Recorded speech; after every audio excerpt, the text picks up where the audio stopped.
I came here to tell somebody tonight, don't you quit now.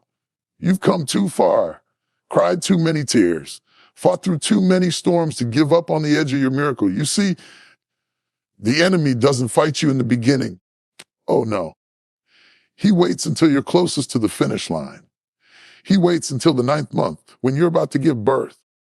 He waits until the darkest part of the night, right before the break of dawn, because he knows your breakthrough is nearer than it has ever been before. But I declare to you, don't you quit now. Your pain is proof that something is shifting. Your frustration is evidence that something is breaking loose. You may not see it yet, but the ground is trembling beneath your feet. God is setting things in motion that eyes have not seen, ears have not heard, and hearts cannot even imagine. Don't mistake delay for denial.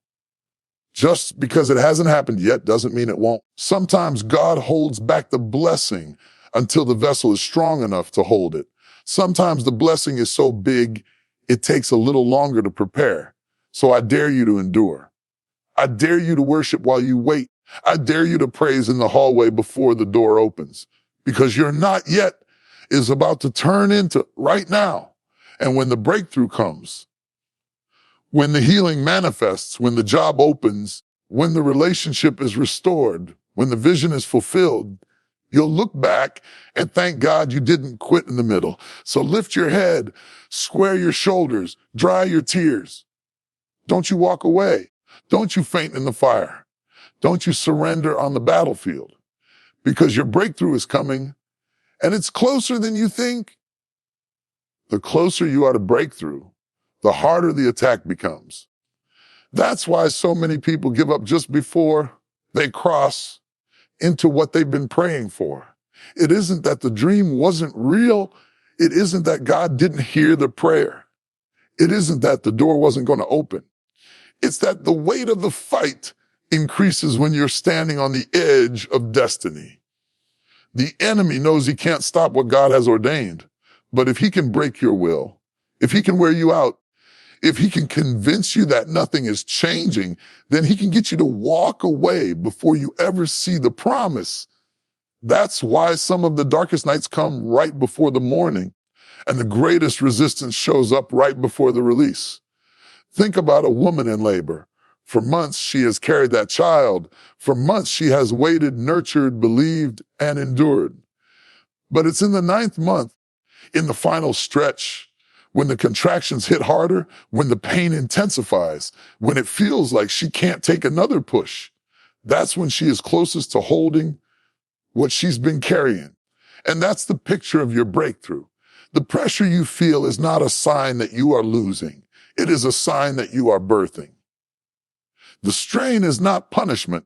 It is preparation for the manifestation of the very thing you've been waiting on.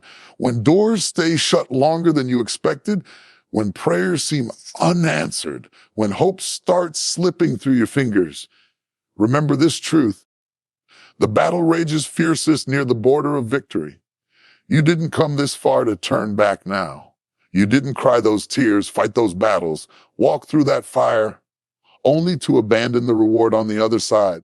The fight is proof of the future. The warfare is confirmation that what's ahead of you is greater than what's behind you. So if the attacks have been multiplying, if the obstacles seem bigger, if the pressure is mounting, take courage. It means you are closer than you think. The enemy is nervous about your next step because he knows that when you step into what's been promised, chains will break, doors will open. And not only will your life shift, but the lives of those connected to you will shift as well. Your breakthrough is not just about you.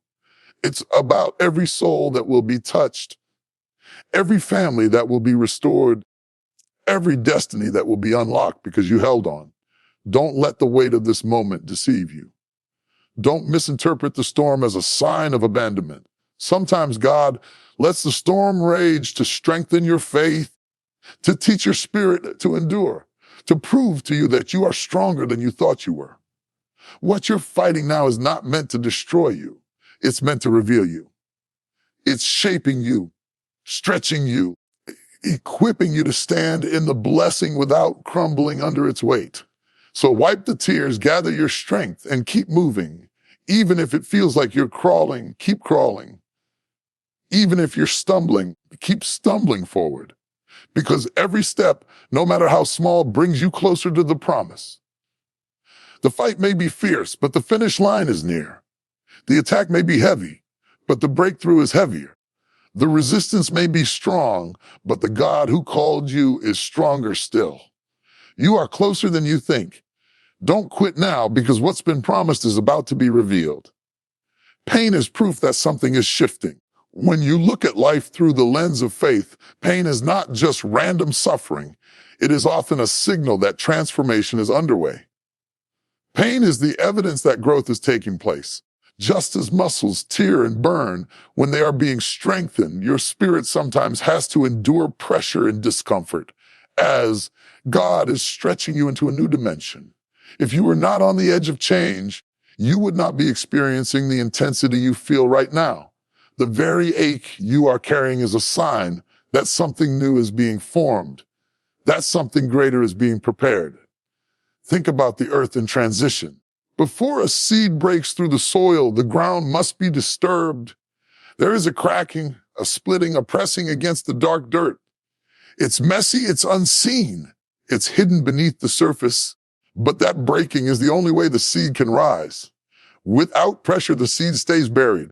Without disruption, the life inside cannot emerge. That is the same way with you. The pain you feel is not burying you, it is birthing you. It is the indication that the soil of your life is being stirred because something new is about to sprout. Many of us misinterpret pain as punishment. We think, if I'm hurting, maybe I've done something wrong. If I'm struggling, maybe I'm being forgotten. But pain is not always evidence of wrongdoing. It is often evidence of right doing. It is proof that you are aligned with a greater purpose. Jesus endured pain on the cross, but it wasn't because he failed. It was because redemption was coming forth. The cross was agony, but it produced salvation. In the same way, your pain is not without purpose.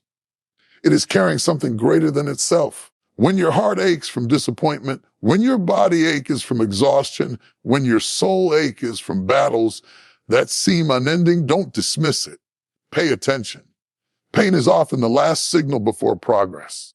Like labor pains that come in waves, your discomfort is telling you that something is nearing manifestation. The contractions of life grow stronger the closer you get to delivery.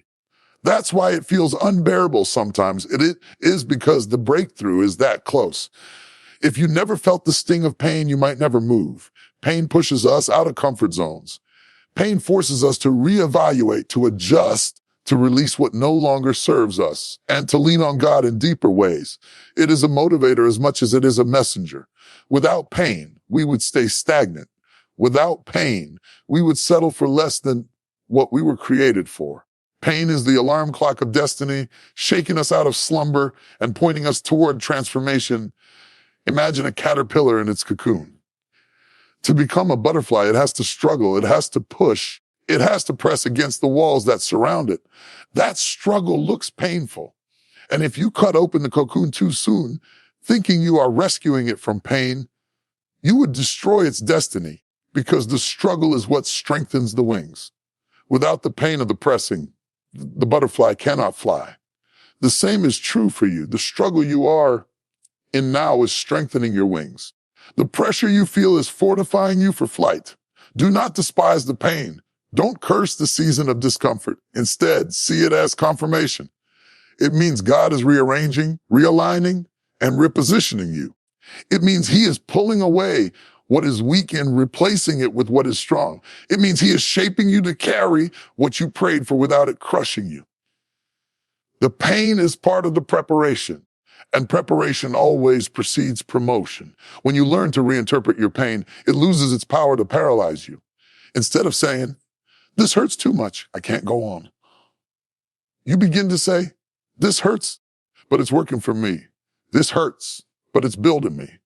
This hurts, but it's proof I'm on the edge of breakthrough." That shift in perspective is what turns pain into progress. So take courage in the aching places of your life. Take heart in the places that feel sore and stretched. The pain is not a tomb. It's a womb. It is not the end of your story. It is the beginning of a new chapter. Something is shifting, something is breaking, something is moving into alignment, and the evidence of it is the discomfort you feel. Hold on through it. Don't let the pain push you into quitting. Let it push you into perseverance. Because if you can endure the process, you will embrace the promise. The tears will turn into joy, the heaviness into laughter, the ashes into beauty. And when you look back, you will see that the very pain you hated became the proof that your breakthrough was on its way. Delay is not denial. One of the greatest battles of faith is learning how to wait without losing heart. We live in a world that thrives on instant gratification, a world where everything is at our fingertips. But the kingdom of God does not always operate on our schedule. There are moments when you pray with all sincerity, when you sow with sacrifice, when you do everything you know to do, and yet the heavens seem silent. Doors don't open as quickly as you thought they would. Opportunities don't line up when you expected. You look at the clock, you look at the calendar, and you start to wonder if perhaps God forgot about you. But I came to remind you a delay is not a denial. The waiting season does not mean the blessing has been canceled. It means the timing has not yet matured. Think of a farmer who plants seeds in the ground. He waters the soil, he tends the fields, but he doesn't dig up the seed every morning to see if it has sprouted. He trusts that time, rain, and sunlight will do their work. He understands that harvest does not come the same day you plant. Some of us are frustrated because we planted yesterday and want fruit today. But seeds take time. Roots grow in secret before fruit shows in public. Your delay is often God allowing roots to grow deep enough to sustain what is coming. If He gave it to you too soon, you would not be able to hold it. Delay is also God's way of aligning circumstances that you cannot see. Sometimes He is orchestrating people, places, and resources so that when you step into your season, everything is ready for you. If you walked into the promise before the stage was set, you would only encounter frustration. Imagine arriving at a banquet before the table is prepared. You would be sitting in an empty room, wondering why nothing is happening. That is how life works. Sometimes God is still setting the table. The chairs are being placed. The food is being prepared. The atmosphere is being arranged. You are invited, but you must wait until the banquet is ready. Delay also builds character. It teaches patience, endurance, humility, and trust. Waiting reveals what we believe about God. Do we only trust Him when He moves quickly? Or do we trust Him when He is silent? Do we believe He is good only when He answers immediately? Or do we believe He is good even when we cannot trace His hand? Faith is not proven in the moment of receiving. Faith is proven in the season of waiting. The delay is the testing ground of your faith. If you can hold on when you see nothing, you are being prepared to steward much when the breakthrough comes. Think of Joseph in the Bible. He had a dream of greatness, a vision of influence and leadership, but instead of immediate fulfillment, he was betrayed, sold into slavery, and thrown into prison. 13 long years passed before he stepped into the palace. Was his dream denied? No. It was delayed until he had the maturity, the wisdom, and the resilience to rule with integrity. Had he entered the palace too early, he might not have had the strength to sustain it. The delay was not punishment. It was preparation. Your life is no different. You may be staring at doors that remain shut. You may be waiting on promises that feel overdue. But don't confuse the silence with abandonment. Just because it hasn't happened yet doesn't mean it won't. God is faithful to His word. He is not a man that He should lie. If He said it, He will bring it to pass. The timing may not align with your clock, but His timing is perfect. The key is to wait with expectation, not despair. While you are waiting, keep preparing. While you are waiting, keep praising. While you are waiting, keep sowing, keep believing, keep moving. Waiting is not wasted when you wait in faith. Every day you endure is a day closer to fulfillment. Every tear you shed is watering the ground for your harvest. Every prayer you pray is strengthening the roots beneath the soil. Delay also protects you. Sometimes God holds back what you asked for because he knows it would harm you if it arrived too soon. A car given to a child is dangerous, but the same car given to a licensed adult is a blessing. Timing matters. You may think you are ready, but God knows what your spirit can truly handle. The delay is his mercy guarding you from blessings that would crush you instead of bless you.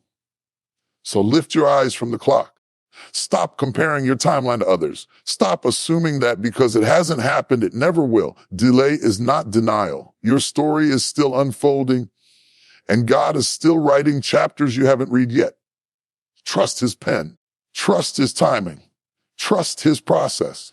Because when the promise does come, it will come at the right time, in the right way, with the right provision.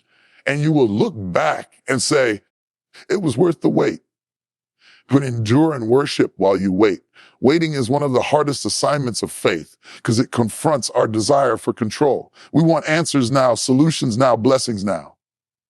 Yet God, in his wisdom, often asks us to sit in the in between space where what we prayed for hasn't happened and what we feared hasn't passed. In that space, our natural instinct is to grow restless, anxious, even bitter. But the secret to surviving seasons of waiting is not to sit idle, not to grumble, not to despair. It is to endure with faith and worship with expectation. Waiting becomes powerful when we learn how to praise in the hallway before the door opens. Endurance is the ability to keep standing when everything in you wants to collapse. It's the strength to keep walking even when the path feels endless. Endurance is not glamorous. It often looks like quiet resilience, waking up another day, showing up again, doing the next right thing, even when nothing seems to change. That is endurance. It is a muscle that only grows through resistance. Just as a runner builds stamina by pressing through fatigue, you build spiritual endurance by pressing through seasons of delay. Every day you refuse to give up, every moment you choose to stand in faith, you are becoming stronger than the situation trying to break you. But endurance alone is not enough. You must add worship. Worship in waiting is more than singing songs. It is the posture of your heart. It is saying, God, even if I don't see the blessing yet, you are still worthy.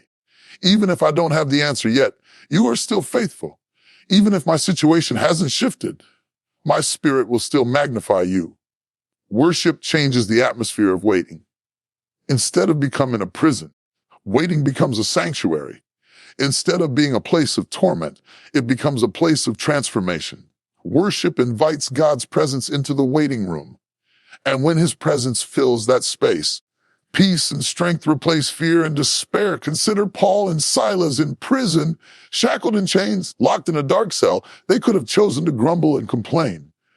Instead, at midnight, they lifted their voices in praise, and they worshiped while they waited. And as they worshiped, the prison shook, the chains fell off, and the doors flew open. Their worship brought breakthrough, not just for them, but for everyone around them. That is the power of worshiping while you wait. It shifts atmospheres. It breaks chains. It testifies that your faith is bigger than your circumstance. Worship also keeps your heart soft. Waiting without worship can harden you. It can make you cynical, bitter, and resentful. But worship keeps your heart tender toward God. It keeps you focused on his goodness rather than your frustration. It reminds you that he has been faithful before and he will be faithful again. Worship is like oil for the lamp of your faith. It keeps the fire burning while you wait for the promise to manifest. Enduring and worshiping while you wait is also a weapon against the enemy. The enemy wants your waiting season to break you. He wants you to complain, to quit, to curse God and walk away. But when you choose endurance, when you choose worship, you defy the enemy's plan. You declare that no matter how long it takes, your trust remains in God. That declaration confuses hell. It silences the lies that whisper, it will never happen. Worship turns waiting into warfare. Every time you lift your hands, every time you open your mouth in praise, you are pushing back the darkness. Some of the greatest breakthroughs come not to those who move the fastest, but to those who endure the longest. The ones who refuse to give up, who refuse to stop praising, who refuse to let go of their faith. They are the ones who see the promise fulfilled. Scripture says, "They that wait upon the Lord shall renew their strength. They shall mount up with wings as eagles." Waiting doesn't weaken you when you wait with worship. It strengthens you. It builds where you once had weary feet. So in your waiting, don't sit in despair. Endure with courage. Worship with expectation. Keep speaking life over your situation. Keep declaring God's promises over your future. Keep lifting your voice even when your tears are falling, because worship and waiting is never wasted. It attracts heaven, it sustains your soul, and it prepares the atmosphere for breakthrough. One day, the waiting will end. One day, the door will open, the prayer will be answered, the breakthrough will arrive. And when that day comes, you will realize that your worship carried you through. Your endurance made you strong. Your faith preserved you until the promise manifested. So don't waste the waiting, fill it with worship. Don't despise the delay. Endure it with faith, because those who can endure and worship while they wait are the ones who will step into the fullness of what God has prepared. Your not yet will turn into right now. Those three words, not yet, can be some of the most frustrating words to hear. They leave you in suspense, hanging between promise and fulfillment, holding on to hope, but not holding the answer in your hands. Not yet feels like a pause, a delay, a cruel reminder that what you desire is possible, but not accessible. Yet in the hands of God, not yet is not a rejection. It is a setup. It is divine timing at work. What feels like a pause to you is a preparation in heaven. And when the appointed time comes, that not yet can turn into right now. In a moment without warning and faster than you can imagine, we often underestimate how suddenly God can move. One day Joseph was in prison. The next day he was standing before Pharaoh, second in command of Egypt. One moment the Israelites were trapped between the Red Sea and Pharaoh's army. The next the waters parted and they walked across on dry land. One day the disciples were hiding in fear after the crucifixion. The next, the risen Christ appeared in their midst. God has a way of shifting things suddenly. Seasons that linger in waiting can flip into fulfillment in the blink of an eye. That is why you cannot afford to quit in the not yet, because your right now might be closer than you think. The danger of not yet is discouragement. When the answer tarries, when the breakthrough lingers, it is easy to believe that not yet really means never, but the two are not the same. Not yet means God is arranging the timing, aligning the details, preparing your heart, and positioning circumstances for maximum impact. Sometimes the promise is ready, but you are not.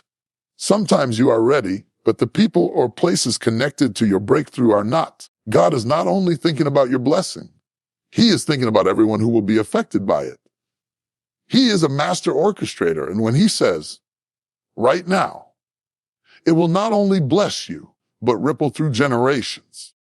Another danger of not yet is distraction. Waiting too long without clarity can tempt you to chase substitutes. Sarah and Abraham received the promise of a son, but when not yet stretched into years, they took matters into their own hands. The result was conflict and complication.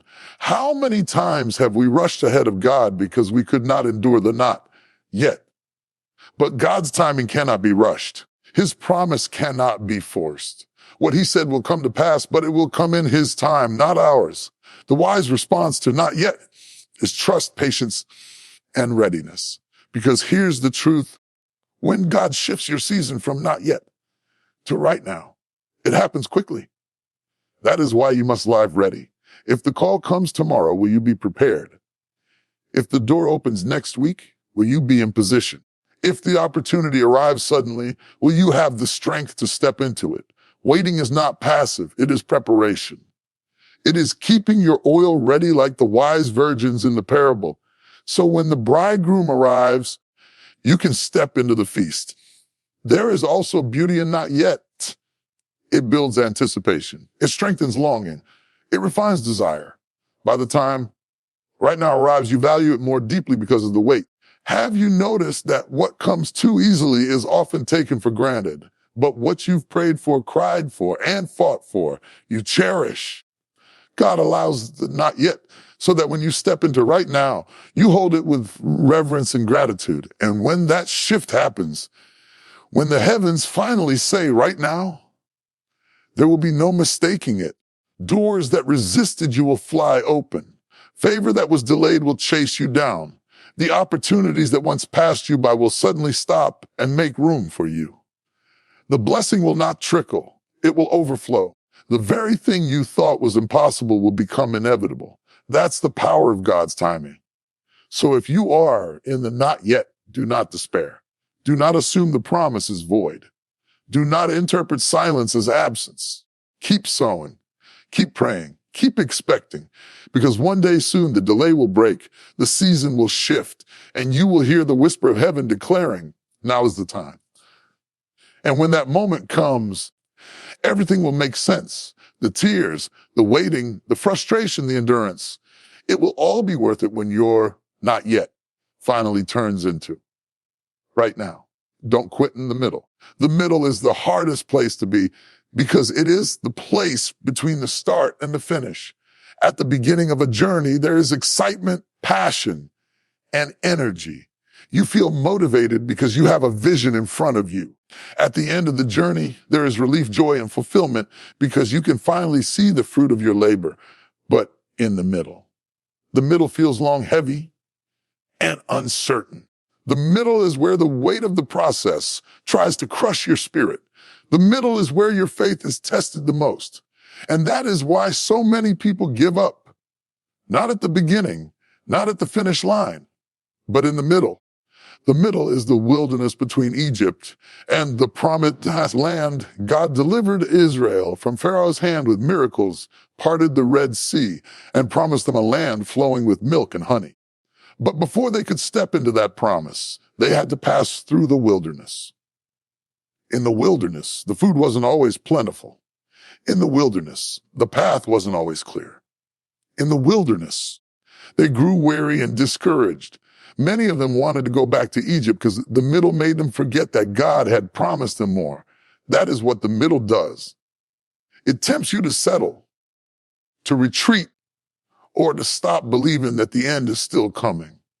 But hear this clearly, if you quit in the middle, you will never see the miracle at the end. The enemy doesn't mind you starting because starting requires little. He fears you finishing because finishing proves faithfulness.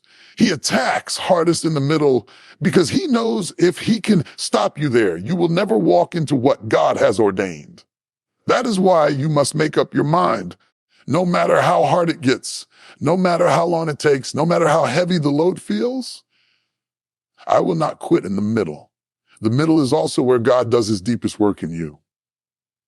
At the beginning, you may not have the strength, the wisdom, or the maturity to handle the promise. At the end, you will have already been transformed.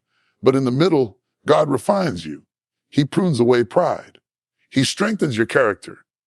He teaches you to depend on him, not on your own understanding.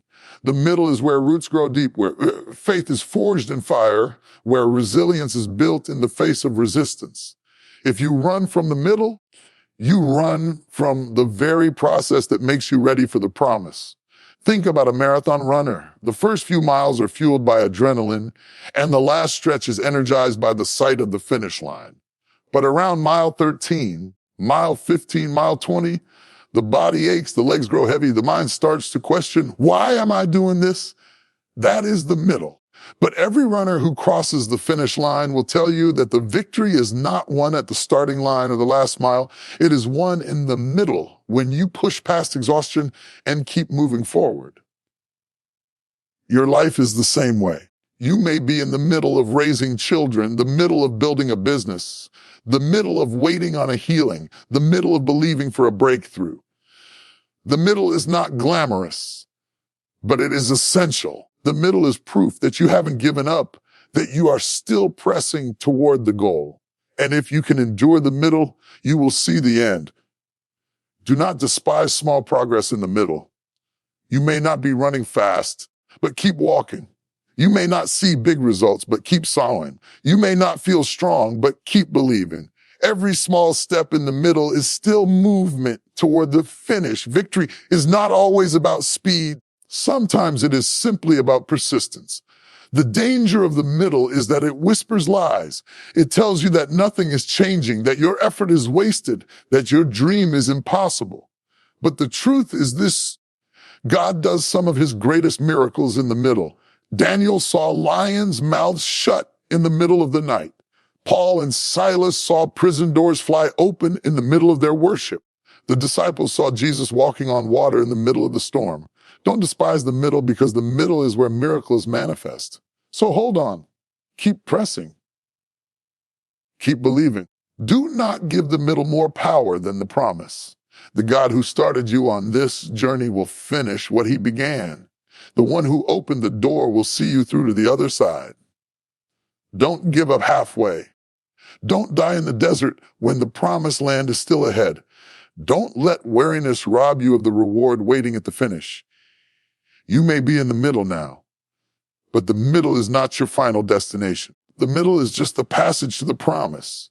If you refuse to quit, if you refuse to bow to discouragement, if you refuse to settle for less, you will walk into everything God has spoken. And when you stand at the finish line, when you look back at the road behind you, you will realize that the middle was worth it, because it prepared you for the miracle at the end.